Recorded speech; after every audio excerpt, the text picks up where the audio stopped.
नमस्कार दोस्तों, स्वागत है आप सबका आज इस नए वीडियो में, जिसमें हम आज पढ़ेंगे एक ऐसी स्टोरी जो आपको आपकी लाइफ में जीने का तरीका बदल देगी।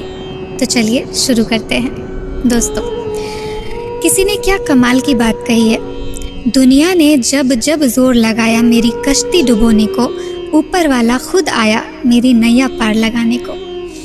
तो कहानी शुरू होती है कि एक राजा ने भगवान का एक सुंदर मंदिर बनवाया। उसमें एक पुजारी को पूजा करने के लिए रखा। काफ़ी समय बीत गया, राजा की भी उम्र हो गई थी और पुजारी की भी उम्र हो चली थी। लेकिन राजा का एक नियम था कि वह हर सुबह अपने सैनिकों के साथ एक फूलों की माला भिजवाया करता था और उस माला को पुजारी जी भगवान श्री कृष्ण को चढ़ाया करते थे। उसके बाद जब राजा भगवान के दर्शन करने आया करते थे, तब पंडित जी उस माला को भगवान के गले से निकालकर राजा के गले में डाल दिया करते थे।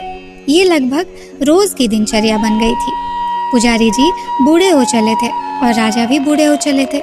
एक दिन राजा की तबीयत खराब हो जाती है, तो राजा ने माला सिपाही के हाथ भिजवाते हुए सिपाही से कहा कि पंडित जी से कहना कि आज हमारी तबीयत ठीक नहीं है, तो आज हम आ नहीं पाएंगे, तो आज हमारा इंतज़ार ना करें।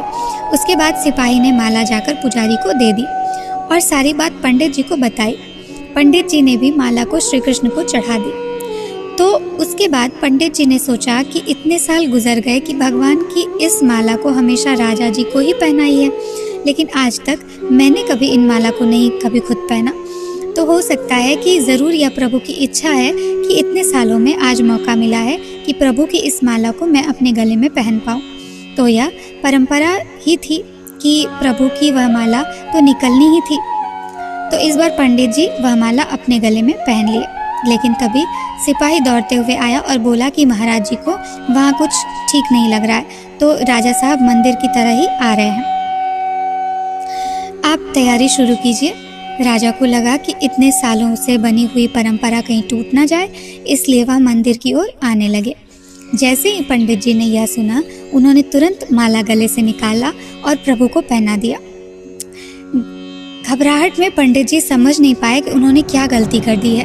पंडित जी को लगा कि अगर राजा को पता चला तो वह उसे दंड देंगे। अब राजा आए तो रोज की तरह पंडित जी ने भगवान के गले से माला उतारी और राजा को पहना दी। लेकिन राजा की नज़र माला पर पड़ी तो उसमें एक सफ़ेद बाल था। राजा को बात समझ आ गई कि सफ़ेद बाल पुजारी जी का है। राजा ने पुजारी जी से पूछा कि क्या इस माला को आपने पहना था? यह सफ़ेद बाल कहाँ से आया इसमें? तो पंडित जी डर गए और डर के मारे बोल दिया कि यह सफ़ेद बाल तो श्री कृष्ण का है। राजा को गुस्सा आया कि एक तो पंडित छल कर रहे हैं, ऊपर से झूठ बोल रहे हैं। राजा ने थोड़ा गुस्से में आकर पूछा कि श्री कृष्ण जी के कब से बाल सफ़ेद हो गए? ठीक है, कोई नहीं, मैं कल श्रृंगार के समय आऊँगा, तब देखूंगा कि श्री कृष्ण के बाल सफ़ेद हैं या नहीं। और याद रखना पंडित, अगर बाल काले निकले, सफ़ेद नहीं, तो कल के कल आपको इस छल के लिए मृत्युदंड दिया जाएगा। और राजा गुस्से में तमतमाते हुए वहाँ से चले गए। और इधर पंडित जी को अपनी मृत्यु नजर आने लगी थी। वो श्री कृष्ण के आगे दंडवत कर लेट गए और बोले, प्रभु मुझे क्षमा कर दीजिए, मैं लोभ में आ गया था, मुझे लगा यह माला मुझे भी पहननी चाहिए, मुझे बचा लीजिए प्रभु, नहीं तो कल राजा के हाथों मेरी मौत निश्चित है। पंडित पूरी रात भगवान से विनती करते रहे, रोते रहे, प्रार्थना करते रहे कि मुझे बचा लीजिए। अगली सुबह राजा श्रृंगार के समय पहुंचा और पहुंचने के बाद राजा ने पंडित से कहा कि पंडित जी मुकुट उतारिए, मुझे बिहारी जी के केश देखने हैं। पंडित जी ने डरते डरते मुकुट उतारा और जैसे ही मुकुट उतारा, राजा चौंक गया।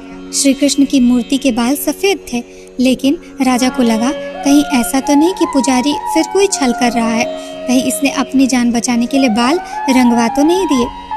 तो बाल की जांच करने के लिए वह बाल तोड़ने लगे और जैसे ही राजा ने बाल तोड़े, मूर्ति में से खून बहने लगा।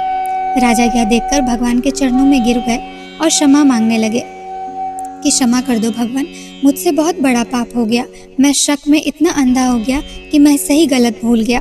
तभी मूर्ति में से आवाज़ आई कि राजा, तुमने मुझे सिर्फ मूर्ति माना, इसलिए मैं आज से तुम्हारे लिए सिर्फ मूर्ति हूँ।